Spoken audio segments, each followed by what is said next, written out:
Everybody is in trouble. A major analyst says that there could be 50 bank failures in the US coming this year. I'll show you the details here in this video. This comes as there is major credit card delinquencies here in the US, which means that that could fall on the banks. So we have even more problems because the average everyday American is in major trouble. And that falls back on the banks, which are in major trouble. Everybody is in major trouble. Check this out. U.S. bank failures could surge by almost 50. Imagine if this happens, right? Yeah, almost 50 U.S. lenders could fail in the coming years under pressure from high interest rates and operational problems. Yeah, higher interest rates. Does that sound familiar? Nomura analyst Greg Heitrich told reporters at the company's New York office on Tuesday. And remember here that we have had three of the largest U.S. bank failures ever in the history of the United States last year.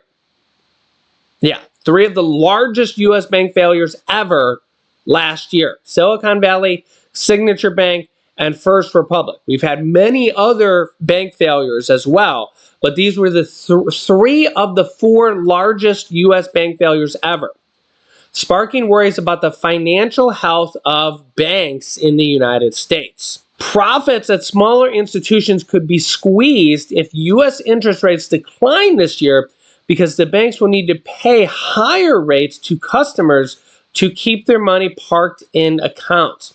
Quote, those deposits are expensive, and there is a concern about whether or not that funding will remain at smaller institutions once rates start coming down. Declining rates could trigger outflows that will lead to bank failures. Wow, that is interesting.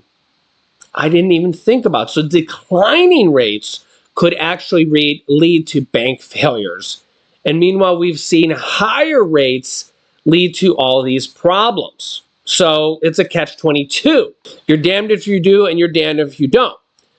And we just seen last month, regulators seized Philadelphia-based Republic First and agreed to sell it, as we just had a bank failure last month. Nomura's projection is broadly in line with the FDIC list of problem banks. There were 52 banks on the list of the end of December of their problem list on the FDIC. The highest since 55 lenders were on the FDIC list in the quarter of 2021, according to the report by S&P. Meanwhile, for average everyday Americans, credit card delinquencies surge.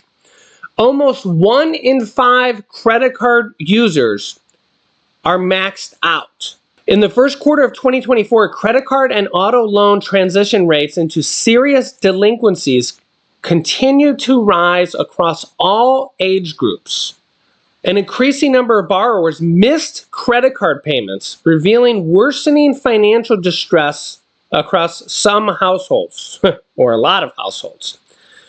The nationwide aggregate credit card utilization rate was found to be 23% in the first quarter. And if you look at this here, the average consumer carries over $6,000 in credit card debt, as more borrowers are falling behind on their payments. And guess what? As more and more people default on their credit card payments, their auto loans, things like that, who takes the hit? The banks take the hit. So this could lead to actually more bank failures, because if people in droves file bankruptcies and become delinquent, that creates billions of dollars in losses for banks, and it's a cycle, right? So we're seeing a lot of hurt in this economy. Average everyday people are hurting. Banks are hurting. High interest rates are hurting. Even the government is hurting, right? Take a look at this story. U.S. federal budget crosses grim milestone as interest payments overtake defense spending. Defense spending is our single most highest, or was, our highest, largest expenditure if you just go by a single line item before now. The United States has long had the world's biggest defense budget. In fact, there were several different countries that you could add together, and the United States spent more than those countries combined. So this year, spending was set to approach $900 billion on U.S. defense. Yet this spending is rapidly being eclipsed by the fastest growing portion of federal outflows, which is now interest payments on our national debt. So this is money just being thrown out the window to just interest, not being spent on anything tangible or worthwhile. It's now just interest. For the first 7 months of the fiscal year 2024, which began last October, net interest payments totaled $514 billion for just 7 months. $514 billion for 7 months, outpacing defense by $20 billion. So if we take a calculator here and we take $514 billion divided by 7 months, that's $73 billion a month times 12. That's $881 billion. And remember, it's kind of growing per month as inflation goes and interest goes. $881 billion could be over $900 billion by the time the 12 months gets there. That's crazy. Budget analysts think that the trend will continue, making 2024 the first year ever the United States will spend more on interest payments than on national defense. Just 2 years ago, interest payments were the 7th largest federal spending category. 7th largest. Now it's number 1. It was 7th largest behind Social Security, health programs other than Medicare, income assistance, national defense, Medicare, and education. This literally shows how nasty and how detrimental interest payments are to everybody, except for the people who are taking in the interest. But even the people who are taking in the interest, like mostly the banks, are being hurt. I mean, banks are failing, and it's hurting a lot of people. Average everyday Americans the most, middle income a lot, and really the people who are maybe benefiting the most are the people who have put money in the stock market and their retirement funds, their 401k, and have held on. The problem is 70% of Americans are living paycheck to paycheck, and it's like 50% of Americans, or plus, 50% plus, retire with only Social Security. And if you ever get those Social Security letters, do they even send out letters anymore?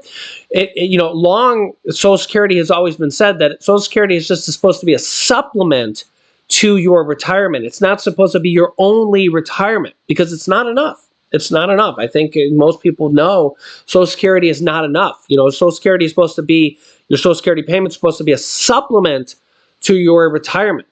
So you guys can let me know your thoughts here in the comments. But these sky high interest rates are detrimental to everybody, including the government.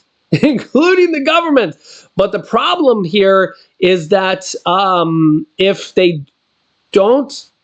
they just lowered them instantly and took them down to zero or really, really low, inflation would probably spike up high instantly. And if you see my video from a few days ago, in fact, I'll link it here in a moment. There's many, many other countries with much higher interest rates or much higher inflation than what we have, actually. And they're trying to keep it in check. And we don't want to see, 20, 30, 40, 50% percentage rates of inflation, which other countries actually have right now. I'll link you to that video here in a second. You can watch that. So believe it or not, inflation could be a lot worse. Yeah, so I'll link you to that video now, and you could see what things actually could be like. So let me know your thoughts here in the comments. Make sure to like and share these videos. It helps out our YouTube channel, it helps us grow, and it helps it reach other people to get this information. Make sure to share this video. If anybody, you want to see this information here as well, click this video here to see that video with inflation in other countries, and gives you a perspective on what things are like around the world as well. Thanks for watching, guys, and I'll see you in the next video.